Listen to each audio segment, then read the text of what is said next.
Suspense ठरला कथा शून्याचा कट भाग 2. मुंबईतल्या क्राईम ब्रँचच्या ऑफिसमध्ये एका मोठ्या ऑपरेशनची तयारी सुरू होती.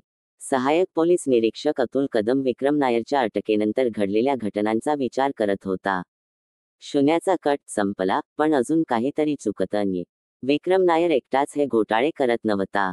कोणीतरी अजून मोठं मास्टरमाइंड त्याच्या मागे होतं.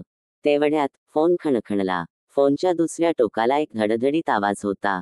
इन्स्पेक्टर कदम, तुला वाटत असेल की तू केस सोडवली, पण अजून खेळ संपलेला नाही. जर तू खरंच शूर असशील, तर उद्या रात्री 12 वाजता फिनिक्स मॉलच्या पार्किंगमध्ये ये.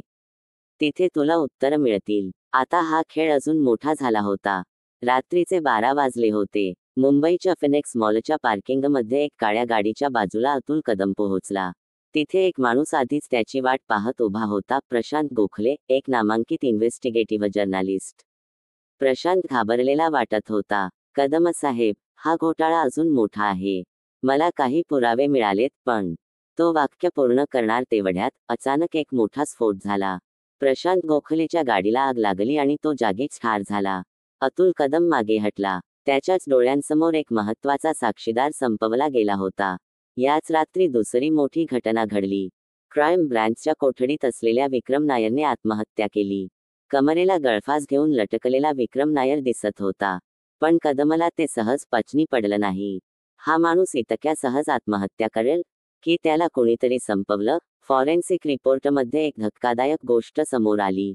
विक्रम नायरच्या शरीरावर इंजेक्शनच्या सुईचे निशाण होते. हा कट अजून गडद होत होता. प्रशांत गोखलेच्या ऑफिसमध्ये शोध घेतल्यावर एक हार्ड ड्राईव्ह सापडली. त्यात काही पुरावे होते. त्यात एक गुप्त नाव वारंवार दिसत होतं, शून्याच्या पलीकडे. या नावाचा उल्लेख कुठेही नव्हता. पण काही जुन्या ईमेल्स आणि बँक व्यवहार तपासल्यानंतर एक धक्कादायक नाव पुढे आलं, जयवर्धन मेहरा. जयवर्धन मेहरा एक मोठा उद्योगपती आणि प्रसिद्ध समाजसेवक. तो अनेक मल्टीनॅशनल कंपन्यांचा मालक होता आणि सरकारमध्येही मोठा प्रभाव होता. आता हे स्पष्ट होतं, विक्रम नायर फक्त प्यादा होता. खरा मास्टरमाइंड जयवर्धन मेहरा होता. अतुल कदम आणि त्याच्या टीमने जयवर्धन मेहरा याच्या आर्थिक व्यवहारांची चौकशी सुरू केली. पण चौकशी सुरू होताच कदमच्या मागे कोणीतरी लागलं. एका रात्री त्याच्या गाडीचे ब्रेक फेलच झाले. थोडक्यात तो वाचला. दुसऱ्याच दिवशी त्याच्या घरी एक अनोळखी पाकिट मिळालं.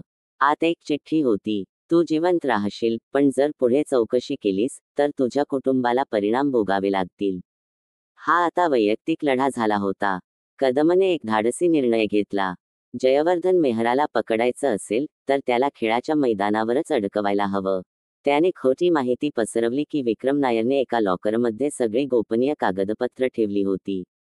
ही माहिती मेहरापर्यंत पोहोचली. त्या रात्री एका जुन्या कोठीमध्ये जयवर्धन मेहरा स्वतः आला. पण तिथे आधीच पोलीस तयार होते. खेळ खात मेहरा. अतुल कदमने बंदूक त्याच्या दिशेने रोखली. जयवर्धन हसला. तुला वाटतं मी एकटा आहे? माझ्यासारखे लोक पडले तरी हा खेळ कधीच संपत नाही. तो काहीतरी करणार. तोच पोलिसांनी त्याला अटक केली. जयवर्धन मेहरावर खटला चालला. अनेक कंपन्यांचे व्यवहार चौकशी अंतर्गत आले. पण पोलिसांनी जयवर्धनला अटक केल्यानंतर एक अनामिक फोन कॉल आला.